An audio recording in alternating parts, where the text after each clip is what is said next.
حضرت محمد مصطفیٰ صلی اللہ علیہ وآلہ وسلم ارشاد فرماتے ہیں کہ خوش نصیب ہیں وہ لوگ۔ کون سے لوگ یا رسول اللہ خوش نصیب ہیں؟ پیغمبر فرماتے ہیں وہ لوگ جو مہدی کی زیارت کریں گے۔ سبحان اللہ۔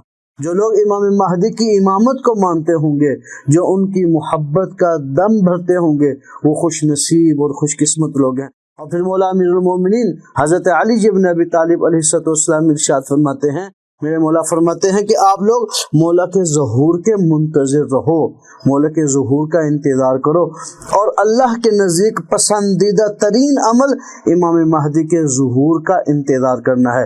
فانتظروا انی معکم من المنتظرین، تم انتظار کرو، میں بھی تمہارے ساتھ انتظار کرنے والوں میں ہوں۔ اس کائنات کے مرکز کو امام مہدی کہا جاتا ہے۔ وَبِوُجُودِهِ ثَبَتَتِ الْأَرْضُ وَالسَّمَاءُ، جس کے وجود بابرکت کی وجہ سے زمین و آسمان قائم ہے، اس کے امام مہدی کہا جاتا ہے۔ اور امام جعفر صادق علیہ السلام نے کس سے پوچھا کہ کیا یہ کائنات کبھی حجت خدا سے باقی رہی ہے؟ تو مولا نے فرمایا اگر حجت خدا باقی نہ ہو تو یہ زمین و آسمان ختم ہو جائیں، یہ فنا ہو جائیں۔ اب ان کی علتوں کی طرف اگر ہم توجہ کریں تو پھر ہمیں پتہ چلے گا کہ امام کا ظہور کیوں نہیں ہو رہا۔ کیا ہم اس میں خود تو مجرم نہیں ہیں؟ کیا ہم خود تو خیانت نہیں کر رہے؟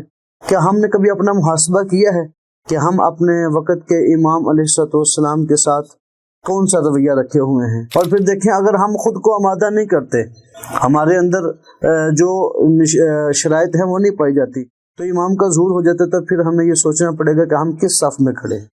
کیا ہم مہدی اور حسینی صف میں کھڑے ہیں یا دوسری صف میں کھڑے ہیں؟